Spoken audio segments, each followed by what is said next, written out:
안녕하세요. 2월 26일 수요일 마이드라에 오신 여러분들을 환영하고 축복합니다.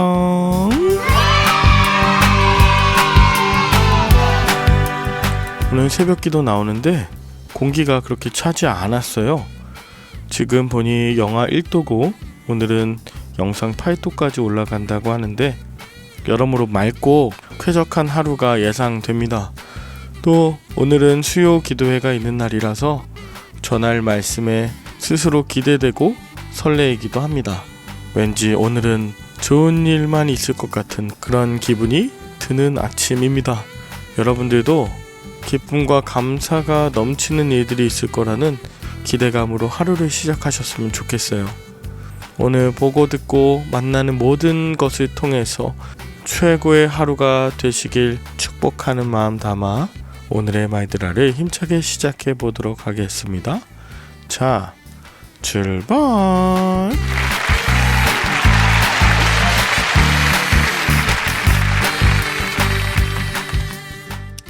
여러분, 어떤 일을 할 때 우리에게 선택의 기준이 있습니다. 이렇게 하면 조금 더 나에게 이익이 오겠지, 저것을 선택하면 나에게 피해가 더 오겠지 라고 하는 합리적인 기준을 가지고 주로 많이 판단하시곤 합니다. 또 과거의 경험이 우리의 판단 기준이 될 수 있습니다. 예전에 그렇게 했을 때 어려움이 있었지, 지금 이렇게 했을 때 괜찮겠지 하는 그 경험 말입니다. 그런데 오늘 본문은 우리의 모든 선택과 판단 기준이 무엇이어야 하는지를 오늘 분명하게 좀 말해주고 있습니다. 본문 1절을 보면 왕의 마음이 여호와의 손에 있음이 마치 보물과 같아서 그가 임의로 인도하시느니라. 여기 지금 나오는 왕의 마음이라고 하는 것은 실제로 이스라엘 왕이라든지 여기 문자적인 왕이 될 수 있습니다. 그런데 그 왕은 마음대로 할 수 있는 사람이죠. 자기 뜻대로 할 수 있는 사람을 인간 중에서는 왕, 제일 높은 사람이라고 말할 때 왕의 마음이 여호와의 손에 있음이 마치 보물 같대요. 그러니까 왕의 마음이 마음대로 할 수 있는 그 위치에 있는 사람도 그가 하고자 하는 모든 뜻이 여호와의 손에 있음이 마치 보물 같다. 여러분, 볼에 닫아놓고 물을 이제 채우지 않습니까? 그게 본물이지 않습니까? 근데 본물이 터진다고 할 때 볼을 열죠. 어느 방향으로 여느냐에 따라서 그 배는 그 물과 함께 빠지게 되는 것이 이제 본물이 열린다고 하는데, 실제로 그 보의 물이 차기까지는 굉장히 시간이 많이 걸리고 오랜 노력이 듭니다. 여기서 나오는 왕은 우리 자신입니다. 오늘날 우리 자신은 이전의 왕보다 더 많은 것을 누리고 더 많은 선택을 자유롭게 할 수 있습니다. 판단을 할 수 있습니다. 그래서 판단에 따르는 여러 가지 행동을 결정할 수 있죠. 우리가 스스로 왕으로 여기고 우리가 모든 것을 할 수 있다고 하는 우리조차 여호와의 손에 있어서 많은 것을 노력하고 많은 것을 채웠지만 하나님께서 본문을 여시면 그대로 휩쓸려 나가게 되지 않습니까? 하나님이 어디로 어떻게 여시느냐, 그거에 따라서 나는 이쪽으로 가고 싶었는데 하나님이 이 반대쪽을 여셨을 때 그때 우리는 실패했다. 내가 원하는 것은 이것이 아닌데, 지금이 아닌데 라고 생각하지 않습니까? 2절에 보면 사람의 행위가 자기 보기에는 모두 정직하여도 여호와는 마음을 감찰하신대요. 정말 정직하게 채우고 남들에게 속이지 않고 그리고 정말 성실하게 많은 일들을 한 것 같고 그 본물을 채웠는데 하나님은 무엇을 보시냐?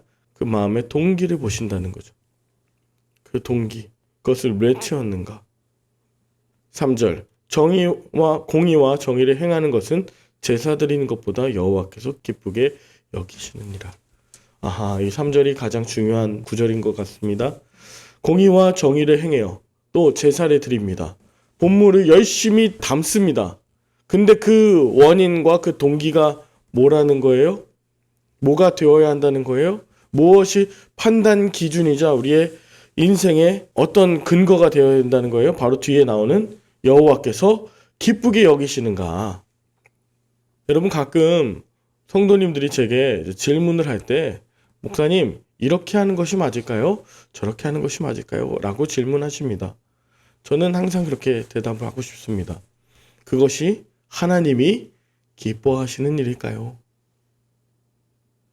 목사님, 제가 제 노후를 위해서 또 자식들을 위해서 또 여러 가지 일들을 위해서 본문을 담고 있는데요. 또 이웃을 위해서 담고 있는데요. 어떻게 해야지 좋을까요? 여러 가지 질문들을 하실 때 제가 할 수 있는 대답은 딱 그것 하나입니다. 정말 하나님이 기뻐하시는 일일까? 그 마음의 동기가 하나님의 기쁨이냐? 아니면 단순한 나의 쾌락이냐? 왜냐하면 이 공의와 정의, 정직 이것은 눈에 보이지 않기 때문이죠.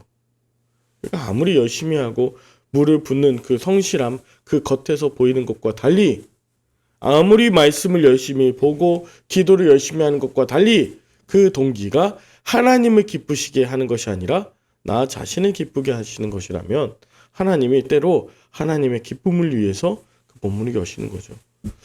그 본문을 여셨을 때 때로 슬픔이다, 허무합니다. 그러면 진짜 하나님의 기쁨을 위해서 물을 부었던 것이 아니죠. 자, 우리가 본문에 보에 물을 붓는 이유는 하나님을 기쁘시게 하는 것이어야 된다. 그래서 마침내 우리가 살아도 죽어도 주를 위해 하나님을 기쁘시게 하는 것이 내 삶의 가장 큰 기쁨입니다.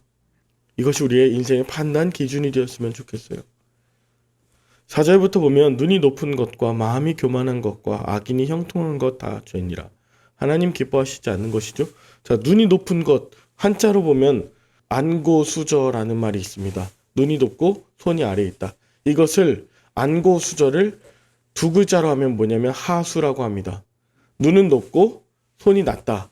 판단하는 건 있는데 행동이 전혀 안 가는. 그러니까 손이 높아야 되는데 손은 아래에 있으면서 눈으로 판단한다. 이거 눈이 높은 것은 하수죠. 마음이 교만한 것, 자기가 모든 판단 기준이 돼서 왕보다 더 높이 있는 것, 악인이 형통한 것, 악인이 잘 되는 것까지도 그것을 보면서 주변에 있는 사람들이 영향을 받기 때문에 그것마저도 다 죄라고 말씀하시고요. 부지런한 자의 경영은 풍부함에 이를 것이나 조급한 자는 궁핍함에 이를 따름이래요. 자, 이 두 가지 마찬가지입니다. 때로 우리의 마음에 열심이 있지만 그것이 잘못된 열심, 잘못된 정직, 마치 예수님을 만나기 전에 바울과 같은 모습. 부지런한 자가 경영을 일으키지만 그 풍부함, 6절에 보면 속이는 말로 재물을 모으는 것은 죽음을 구하는 것이라 곧 불려다니는 안개가 될 수 있대요. 악한 자는 오히려 게을러야 좋대요. 악한 자가 부지런하기까지 하면 그러면 정말 어렵고 무서운 시대가 온다는 거죠. 자기 성공을 위해서 부지런해서 풍부한 경영을 이뤘지만 그것이 결국은 악인의 형통함으로 비춰진다는 것은 결국은 하나님께서 기뻐하지 않으셔서 불려다니는 안개처럼 하나님이 없애신다는 것이죠. 악인의 강포는 자기를 소멸한다 합니다. 7절 이는 정의를 행하기 싫어함이니래요. 죄를 크게 범한 자의 길은 심히 구부러지고 깨끗한 자의 길은 고우드니라. 이 길도 내가 가는 길이지만 하나님께서 그 길을 인도해 주신다는 그런 왜? 하나님의 기쁨은 깨끗하고 정결한 자의 삶을 기뻐하시니까. 자, 그렇기 때문에 악인이 아주 돈이 많고 풍성하고 여러 가지 일들을 하면서도 다투는 여인과 함께 큰 집에 사는 것은 그 마음에 분열함이 있고 그 마음에 하나님을 기쁘시게 하지 않는 그런 삶의 부요함은 차라리 움막에서 사는 것보다 못하다.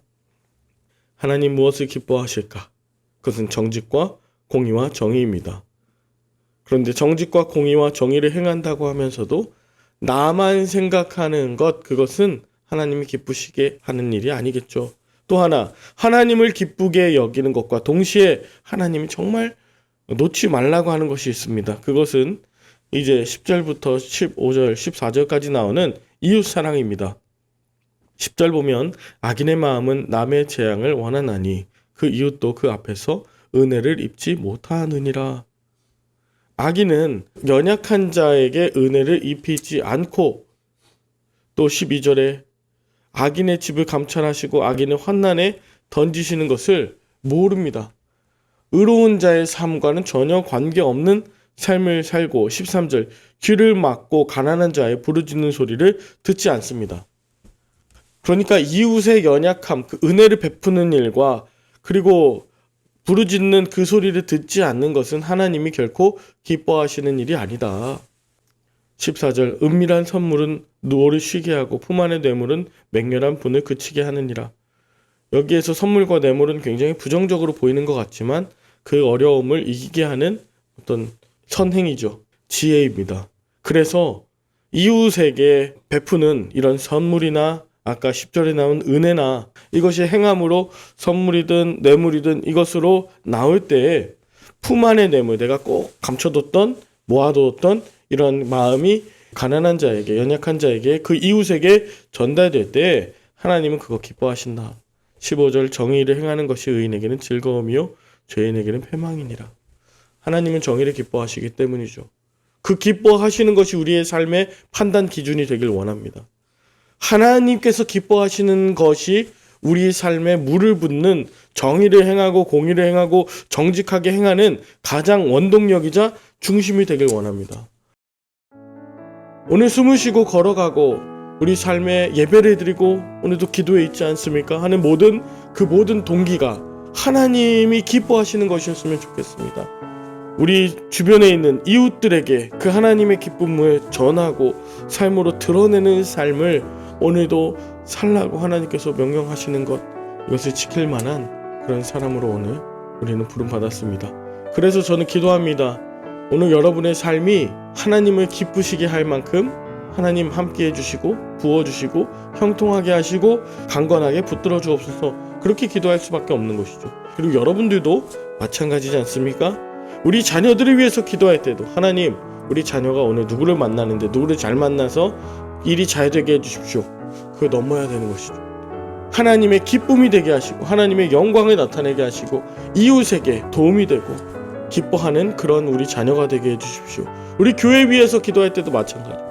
교회의 졸린 목적은 하나님을 기쁘시게 하는 것입니다. 그리고 이 교회가 상계 1동 1070 번지에 있다는 것은 우리 지역 이웃에게 정말 선한 영향력을 끼치기 위함이지 않습니까?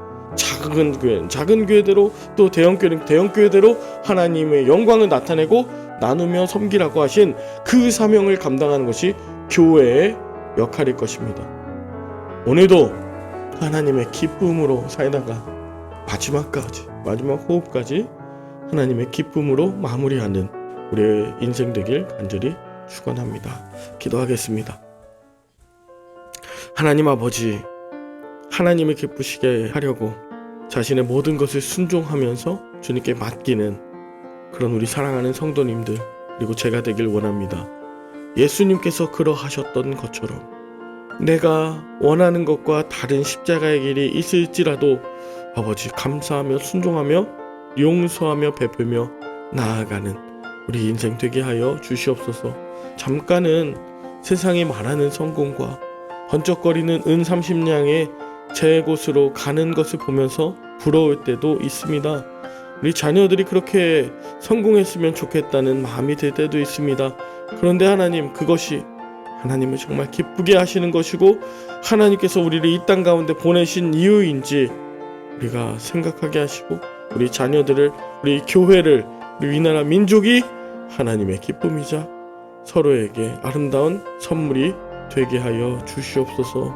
감사드리며 예수님의 이름으로 기도 올리옵나이다. 아멘. 오늘도 좋은 하루 되시길 바라며 저는 내일 다시 찾아뵙겠습니다. 샬롬.